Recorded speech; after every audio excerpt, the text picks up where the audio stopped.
Hello, Heeraman. So, Am I visible and audible to you? yes, your voice is visible to Okay, me, give me a second. audible Let to me me. adjust my You are video. quite visible. Yeah, you are ready for the mock interview? Yes, sir. Am I audible to you? Your voice is coming from like it's coming from far away. That's what it seems to. Okay. Is it better now? Am I able to hear it? So I think I would be okay. Okay. Wait a second. Is my voice audible clearly?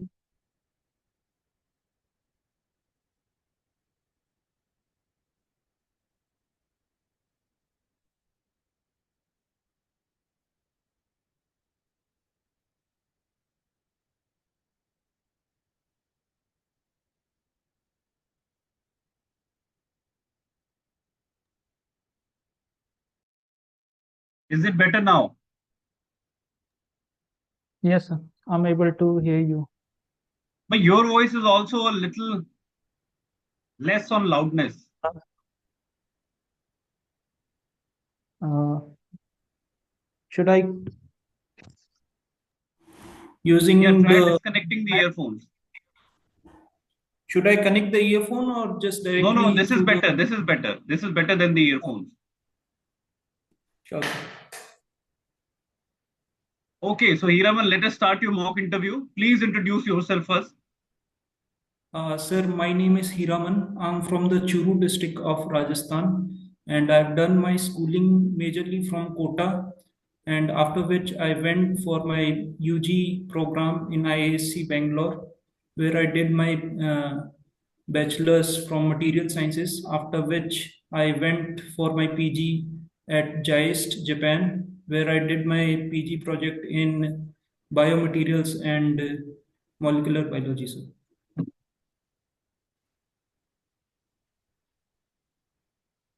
Yes, yes, go ahead, go ahead. So you come from Churu in Rajasthan. Yes, sir. Okay, so Hiraman, tell me about three top geographical and three political issues that Churu has been grappling with. So the geographical issues, I will go first. So the biggest geographical issue with Churu is the scorching heat and the intense cold that it faces during the summer and the winter months. Then there is a problem with the drinking water, as there is no natural drinking water facility in Churu. So mostly it has been dealt with the groundwater, which contains a lot of fluoride. And in terms of political, I would say the policy making has been slow on the economic front, as there are very limited economic opportunities in Churu. And that's all I'm able to think right now, sir.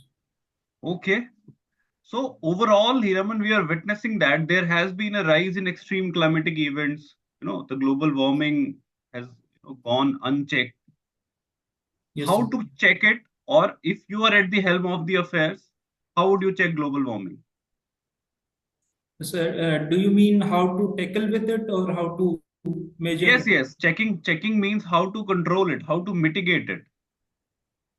Sir, the Paris Climate Agreement of the uh, UN has given certain guidelines through which we can mitigate the climate crisis, among which are the following. Like we have to see our sources of energy has to be moved towards renewable energies, and we have to more conscious about the resources that we utilize from the environment. We have to be more sustainable in our resource consumption, and we have to be mindful of the other organisms and species that are living with us, to be able to be more eco-friendly in our Okay, you approaches. have fair enough. Have you read the 2005 Disaster Management Act of India? Sorry, sir, I have not read it. You have not. Are you aware whether this extreme climatic events like heat waves, cold waves, etc., are they classified as climatic disasters, or are they classified as disasters at all? So they are definitely classified as natural disasters in the uh, Disaster Management Act, and they are being dealt at the center and the state levels Tell me more by about it. the. I mean, when would you say that there is a natural disaster of heat wave? What shall be the classification criteria, etc., if you're aware? Sir, it is to do with the rise of temperature to a certain extent within a day or 2 days. Like some in the plains, it is I think some 7 degrees, and in the hills it is 5 degrees in a single No, day. no, that If is the there, definition of heat wave you are talking about. Is yes, heat sir. wave a natural disaster in itself? So it can be a natural disaster if No, it no, let us talk impacts. in legal terms. We are talking about vis-a-vis the Disaster Management Act itself. Sorry, sir, I'm not aware of it. Okay. Tell me about Article 41, 42, and 47 of Constitution of India. So the Article 41 deals with the DPSPs regarding uh, employment conditions and maternity leave, I think. And 43 deals with the management of companies No, and I have asked three articles: living wages. 41, 42, and 47. Can you remember So, sir, precisely? I'm not able to Or if recall. you have a vague idea also, you can tell. Sir, 41 is regarding the social security issues of Okay. the employees, like the unemployment, the sick, and the elderly people. Uh, for 42, it's regarding the working conditions and maternity benefits for women.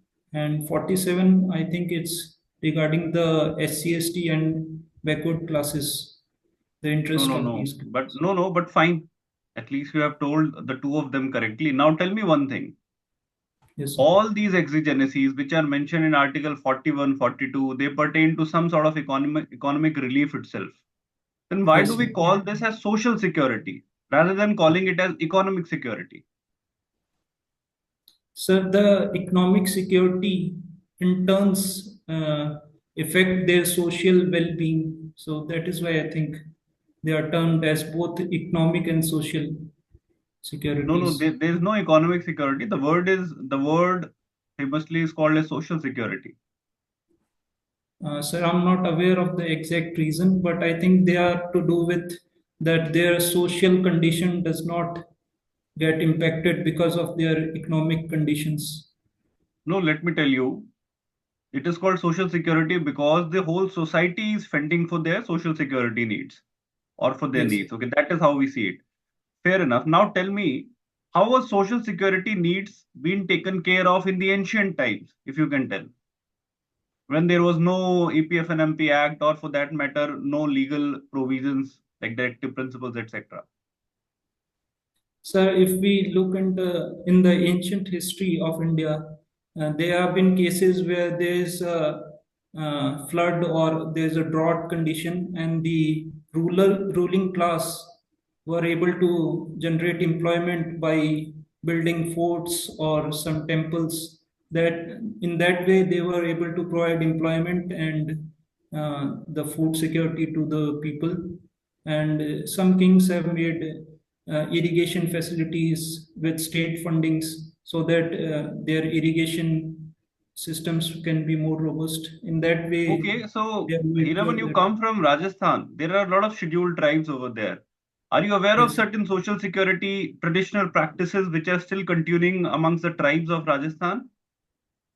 so there are number of cultural practices like their marriage systems, in which some tribes have a bride price that the groom has to pay to get married. Like, and there are some other practices like the dance practices. Their clothings are different. Their food habits are quite different, and so are their other practices like marriage, their family systems. all these things. Okay. Now coming to your hobby, when did you pick up this hobby of teaching children? So I have been involved in teaching children from my UG days itself. I was part of a teaching group where we used to go to government schools and teach children about future perspectives and the things that they can explore for their future and all those things. And after which, I was not able to pursue it much further. But after I came back from Japan, I was able to, during the COVID period, I was teaching some children because there was a lack of opportunity because all the schools were closed. So that way, I was able to help children so that they are not deprived of their teaching. Okay. So, Hiraman, generally there has been a concern about the quality of teachers and the quality of teacher training that they receive in India. Yes, sir. In that respect, there were a lot of provisions in the new education policy 2020. Have you Yes, read sir. it? So I have not read the policy itself, but I am aware that there's a major focus on the quality of the teaching, and the government is making many efforts, and it is being mentioned as a major challenge in the implementation of Can the you policy tell itself. something precisely the initiatives or the provisions which are very much there? Sir, I'm not sure about the exact provisions. Okay, are you aware of any state or central institution which has started following the new policy in letter and spirit? Sir, all the state, I'm aware that in Rajasthan, the state schools has started implementing some parts of the new education policy, like the in the after the 10th class, there is that flexibility of joining any particular subjects that you wish to have. That is being implemented, and I think they are in the process of implementing the credit scheme in the UG and PG levels, and the research foundation has been established for higher studies, and some, I think, 50,000 crores has been allocated to it for 5 years. Okay. Tell me about EDLI, Employees Deposit Linked Insurance Scheme. Sorry, sir, I'm not able to hear. EDLI, have you heard of the term? Employees Deposit Linked Insurance, Insurance Scheme. yes, sir, it's one of the three schemes that the EPFO organization administers. It is for the employees free of charge, and it ensures a sum of 7 lakh rupees for the subscribers of the EPF fund. Is there any mandatory precondition to get the sum of 7 lakhs? Sir, they have to be the subscriber of EPFO. And then they'll get 7 lakhs in case of which exigency? I'm not sure about the particulars of the insurance scheme, but I think in case of death relating to the working in an industry, they might be getting the insurance. Okay, And but we already have a body called ESIC, which is taking yes, care sir. of insurance needs of the employees. Are you aware of that? Yes, sir. Then why EPFO is also running a separate insurance scheme parallelly? Sir, I think in the ESIC, there is a subscription-based insurance model, but in case of EPFO, if you are already a member, you are free of cost enrolled in the scheme, so there is no Okay, so according to extra you, cost. what is the subscription charges for ESIC and for EPFO also? So there are no subscription charges, but you have to pay a part of your salary. Like in EPFO, you have to pay 12%, and the employer has to pay 12%, And what which about will go. ESIC similarly? I'm not aware of it, sir. You're not aware. Okay, fair enough. So those were my questions. Now I'll request Rahul sir to take over from me. Yes.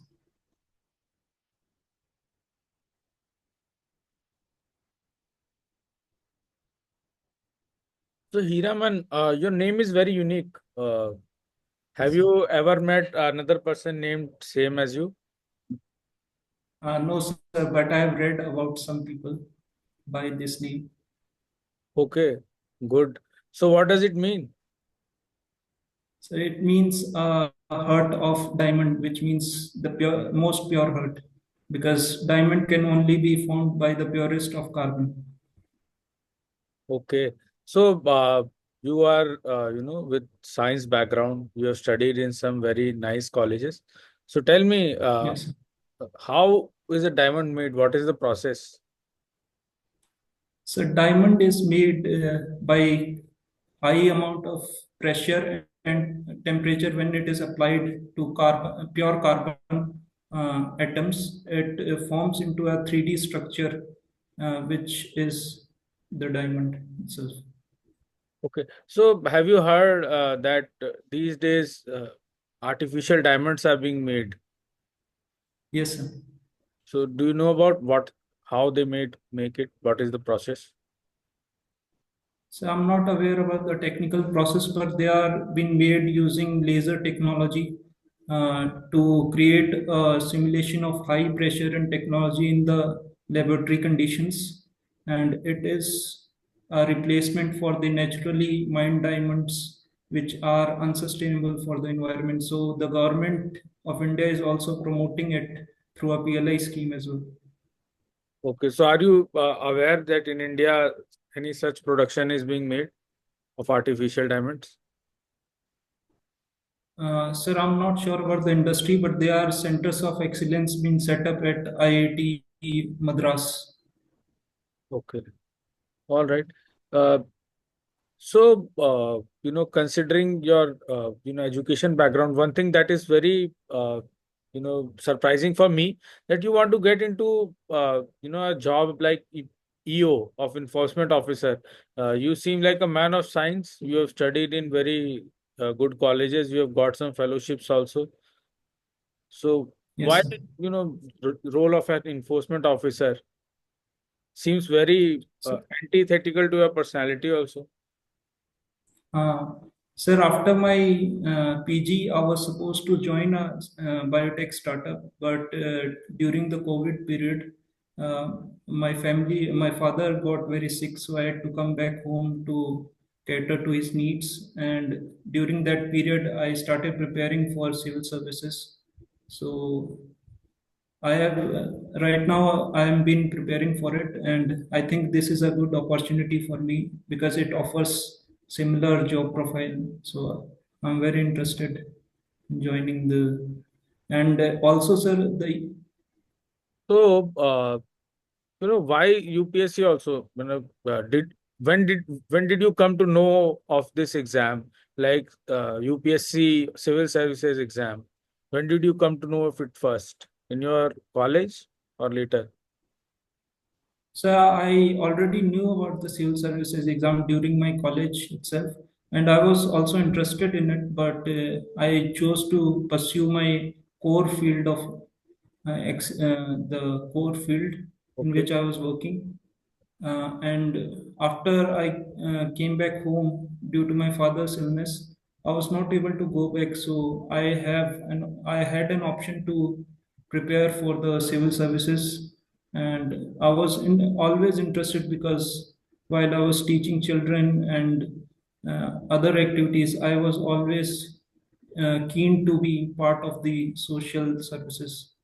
So that attracted me towards the civil services exams. What is your backup plan? Let's say, see, it is a fact that lakhs of people prepare for government jobs, especially civil services, but there are not enough seats. So, what is your backup plan in case you don't get selected?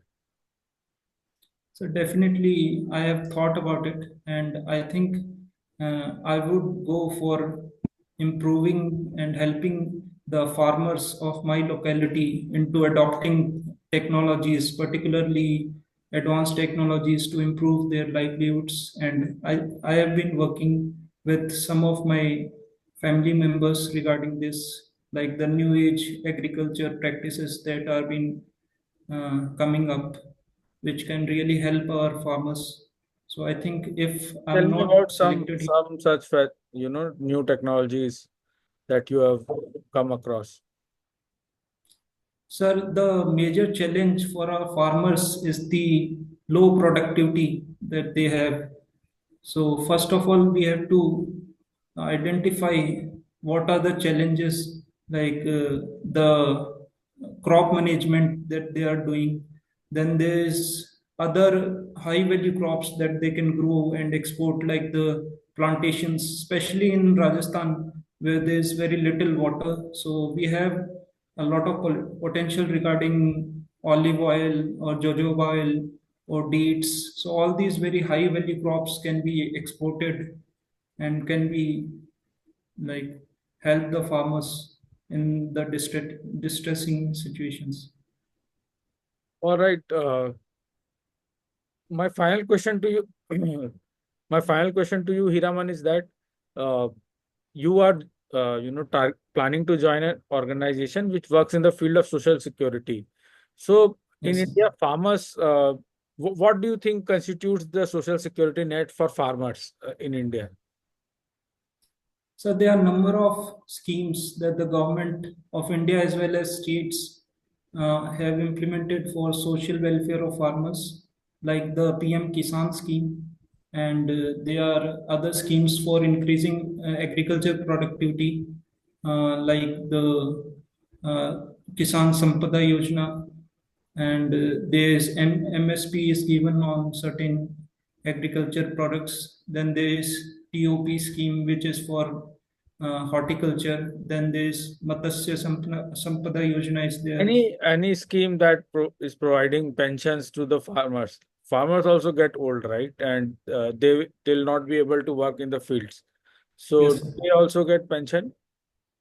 Is Yes, there sir. There is one scheme named the they can enroll in the Atal Pension Yojana as well, and there is a specific scheme for the farmers, which is the Kisan Man Dhan Yojana, where they can get up to 3,000 per month pension after contributing a small sum from 18 to 40 years age. okay? All right, Hiraman. So this is it. Your formal interview is now over. Now we will start with the Thank you. feedbacks. You Okay. can relax and you can note down the feedback. Dr. Dhananjay will take it. Sure, sir. Let me grab a pen and pencil. Yeah, please.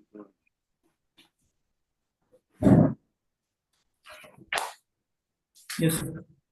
Okay, Heeraman, first your own reviews. How do you review this mock?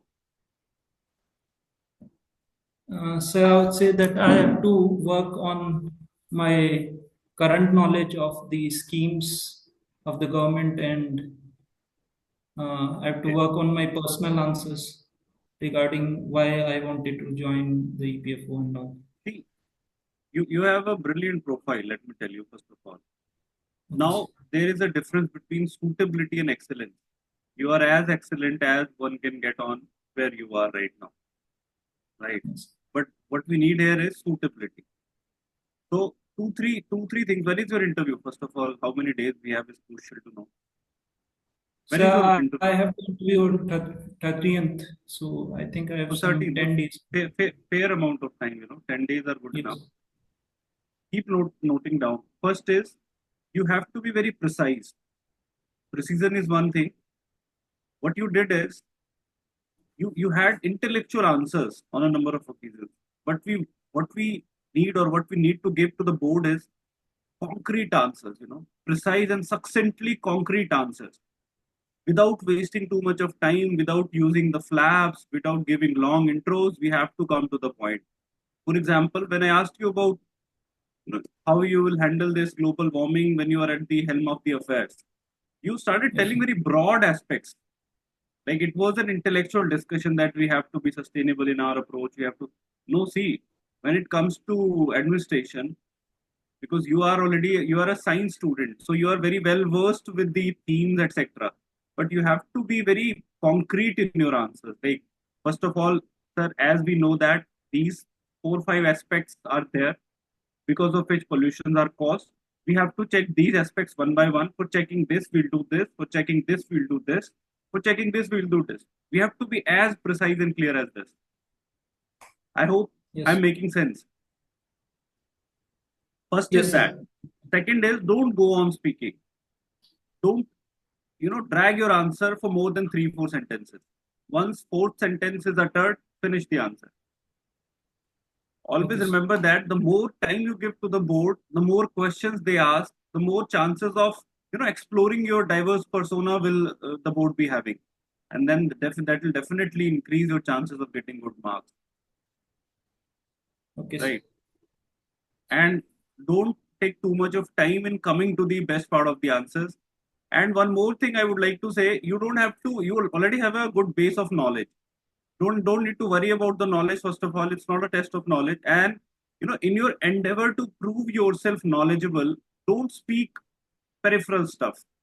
You can say that you only know, like when I asked about teacher training, you started telling about credits and this, that. The thing of credit, it has been going on for very long now. It's not just the new education policy which has introduced credits and semester systems or etc. It's been going on. New education policy has clear cut, guidelines for everything. And so if you are aware about only one sentence or only one information, just give that. Don't need to say peripheral stuff because you already have a very smart and very diverse knowledge base. Don't need to worry about your knowledge. Like in the garb of proving too much knowledgeable, we generally end up speaking too much, and which reflects negatively on our personality altogether. So escape that. I'm sure you'll do very good. You have a very good personality, and with practice you'll improve a lot. All the best. Thank you. ठीक है Hiraman, so my feedback is on similar lines. मैं थोड़ा सा उसको और precisely put करूंगा कि जैसा सर ने बोला कि you need to be more on the point, तो थोड़े छोटे आंसर देने की कोशिश करो ताकि आप ज्यादा क्वेश्चन पूछ पाए इंटरव्यूअर, तो आपके ज्यादा चांसेस है स्कोर करने के। आप क्योंकि ये कोई नॉलेज का टेस्ट तो है नहीं, तो आप जितने ज्यादा एरियाज आप कवर होंगे उतना ज्यादा चांस बनेगा आप पर्सनैलिटी और वो जो भी चीज खोजना चाहते हैं उसके अंदर वो उनको मिलेगी। और आपने खुद भी बहुत अच्छे से आइडेंटिफाई किया एक मेजर इशू। ये बहुत कॉमन क्वेश्चन होता है कि आप चूंकि बिल्कुल लाइन चेंज कर रहे हो, your education background has been in science and you have been a core science guy, है ना, you have also studied in very prestigious institutions of India and abroad. So they will definitely ask this question: why government job, why EPFO? And this your story of your father getting ill or is a good starting point maybe, है ना, but you need to give a more substantial answer to this question, है ना. This cannot be the reason that due to family issues that comes to everyone, right? But we don't suddenly change our whole career because of it, है ना. So there must be some other good reason, like when you I prodded it a little bit more because I wanted to know कि भाई चलो देखते हैं कि what reasons do you actually have. Then you started telling that you were aware in the childhood also about this exam and you wanted to cover it beforehand. So anyways, इस aspect पे जरूर आप अच्छे से prepare करना कि why PFO, why government job, है ना, why are you leaving this. अलग अलग तरीकों से यही क्वेश्चन पूछा सकता है कि why are you leaving your science field, आपको अच्छा नहीं लगता क्या मटेरियल साइंस, या आप उसमें एक्सेल नहीं कर पाए क्या। इस तरह से आपको वेरियस वेज में पूछा जा सकता है। So prepare well. Overall like sir mentioned your personality is very good और आपके पास नॉलेज भी है अपने फील्ड का भी, इधर उधर की चीज़ों का भी, है ना। तो you are a good candidate, आपको अच्छे मार्क्स मिलेंगे। आप थोड़ा सा ये सब एस्पेक्ट्स पे और अच्छे से काम करिए, कोई ये वीकेंड्स को मत छोड़िए, तो यू विल डू गुड। ठीक है, all the best. Thank you sir. Sir मुझे एक क्वेश्चन था सर रिगार्डिंग द इंटरव्यू। पूछिए प्लीज। सर इस जो यूपीएससी ने इंटरव्यू का जो लेटर भेजा है उसके अंदर सर कोई अपॉइंटमेंट लेटर है सच फॉर पर्टिकुलर कैंडिडेट्स अभी तक नहीं आया है सर, तो उसका क्या प्रोसीजर होगा सर कि जैसे मेरे पास इंडिविजुअल कॉल लेटर नहीं है, वो जो उन्होंने आपको तो ईमेल आया होगा, ईमेल पे ही सारा डिस्क्रिप्शन लिखा होगा। ईमेल देखिए होगी, जीमेल पे आपको आया होगा, आपके पर्सनल ईमेल पे यूपीएससी की तरफ से। हाँ सर, अभी तक तो मुझे ऐसा कोई ईमेल मिला नहीं नहीं, है पर्सनल ईमेल नहीं आया आपको? सर। मेरे ईमेल पे आप तो चेक नहीं। करिए, अपनी ईमेल आईडी चेक करिए जो रजिस्टर्ड है यूपीएससी के साथ। जिस दिन यूपीएससी इंटरव्यू का शेड्यूल डालती है उसी दिन वो सारे कैंडिडेट्स को पर्सनल ईमेल आईडी पे जो रजिस्टर्ड है उसके ऊपर कॉल लेटर्स भेजती है। और कॉल लेटर कोई पीडीएफ वाला नहीं है, वो सिंपल मेल पे ही वो रिटन और डिस्क्रिप्टिवली रिटन वो एक मतलब लेटर है, उस तरीके से कोई पीडीएफ अटैच नहीं है, is the whole content there itself. तो सर आप उसका, मेल चेक कर लीजिए एक बार अपनी। ओके सर, सो उसका प्रिंट आउट वुड बी हाँ नीडेड फॉर उसका द प्रिंट इंटरव्यू। आउट, हाँ, उसका प्रिंट आउट आप लेके जाइए उसका। और अगर नहीं मिला, मेल नहीं आई आपको, तो आप यूपीएससी को मेल करिए, और उसमें ईमेल आईडी होगी, उसमें जो आपका जो इंटरव्यू का शेड्यूल है ना, उसमें नीचे ईमेल आईडी है, जी उसमें सर, चेक कर लीजिए। Thank you sir.